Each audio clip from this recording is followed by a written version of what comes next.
निमन प्रणाम सारे में। आज अपने शुरू करेंगे जो एग्जाम चल रहे हैं university exam 2023-24 BSc second year third year के सिलेबस के बारे में और मार्किंग स्कीम के बारे में कितने मार्क्स लेके आप क्लियर कर पाओगे। जैसे मैंने यहाँ सब्जेक्ट लिया है केमिस्ट्री। केमिस्ट्री में 3 पेपर होते हैं, फर्स्ट सेकेंड और थर्ड पेपर। फर्स्ट होगा inorganic chemistry, second organic chemistry, third है फिजिकल केमिस्ट्री। मार्किंग स्कीम है मैक्सिमम मार्किंग रहेंगे, यानी कि मैक्सिमम मार्क्स रहेंगे 45 मार्क्स ईच पेपर, यानी प्रत्येक पेपर में 45 नंबर मैक्सिमम होते हैं ज्यादा से ज्यादा।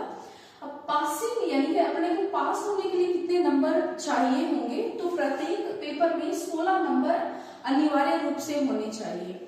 यानी टोटल अपने जो तीनों के अगर आप काउंट करोगे तो 48 मार्क्स होने चाहिए। अब 48 मार्क्स कैसे होंगे, चाहे तो आप इसमें 20 नंबर, देन इसके अंदर 10 और इसके अंदर 18 नंबर, इस तरीके से आप क्या है 48 नंबर ले सकते हैं। चाहे तो इसके अंदर क्या है 10 नंबर आए, मान लो इसके अंदर 18 आए और यहाँ 20 आए, और चाहो तो 20 यहाँ 28 यहाँ, और यहाँ पे चाहे आपके 5 या 10 नंबर ही आ रही हैं तब भी क्लियर है।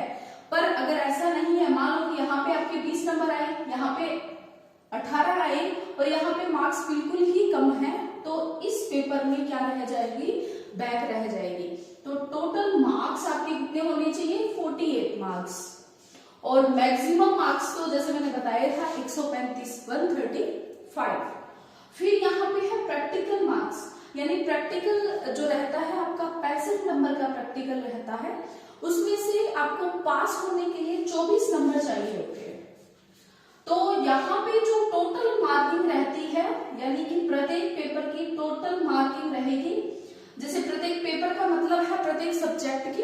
जैसे अभी केमिस्ट्री कॉमन है नॉन मेडिकल और मेडिकल के लिए, तो केमिस्ट्री में टोटल 200 मार्क्स है। 200 मार्क्स से अब 48 नंबर ये हो गए और 24 ये हो गए, तो काउंट करके उतने मार्क्स आ जाने से आप क्या कर सकते हो, बीएससी क्लियर हो सकती है, यानी आपका ये केमिस्ट्री का पेपर क्लियर हो सकता है। ठीक वैसे ही फिजिक्स में भी यही सेम पैटर्न लागू होता है, क्योंकि फिजिक्स भी क्या है, एक प्रैक्टिकल सब्जेक्ट है। फिजिक्स में भी थ्योरी में 45 नंबर फर्स्ट पेपर में, 45 सेकंड में और 45 ही थर्ड में। पासिंग मार्क्स भी इसके अंदर 16 नंबर ही चाहिए होंगे, और 65 नंबर का प्रैक्टिकल होता है, उसमें पासिंग 24 नंबर। जूलॉजी और बॉटनी में भी सेम ही पैटर्न होता है, क्योंकि 3 पेपर, फोर्थ प्रैक्टिकल रहता है। प्रैक्टिकल 65 नंबर का रहता है, जिसमें से 24 नंबर आपको लाने होते हैं। अब बात करते हैं मैथ के पेपर की। मैथ में प्रैक्टिकल नहीं होता, तो इसके 3 पेपर होते हैं, फर्स्ट सेकंड और थर्ड। मार्किंग रहेगी 66 फर्स्ट पेपर की, सेकंड 66 और थर्ड में 68। ये तो है मैक्सिमम मार्किंग। अब ओवरऑल तीनों में पासिंग मार्क्स आने चाहिए 72 नंबर होने चाहिए तीनों में।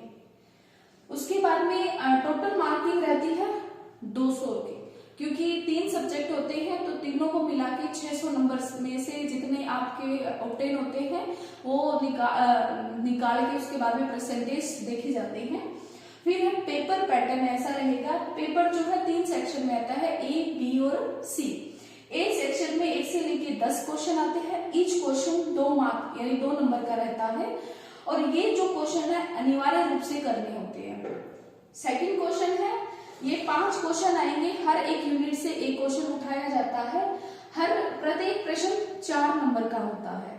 फिर है सेक्शन सी, यानी बड़े वाला क्वेश्चन, तो उसके अंदर क्या है, टोटल 5 क्वेश्चन होते हैं, 5 क्वेश्चन प्रत्येक यूनिट से उठाए जाते हैं। तो ये प्रत्येक जो प्रश्न है वो 12 नंबर का होता है। दूसरी बात, यहाँ पे बात करते हैं कि अपने को कितने यूनिट प्रिपेयर करने चाहिए ताकि अपने पास हो सके, तो मैक्सिमम तो हो 3 यूनिट आपकी क्लियर, ताकि ढंग से आप पेपर कर पाओ। और मिनिमम अगर आप 2.5 यूनिट भी अच्छे से पढ़ के जाते हैं तो पेपर भली भांति अच्छे से कर सकते हैं।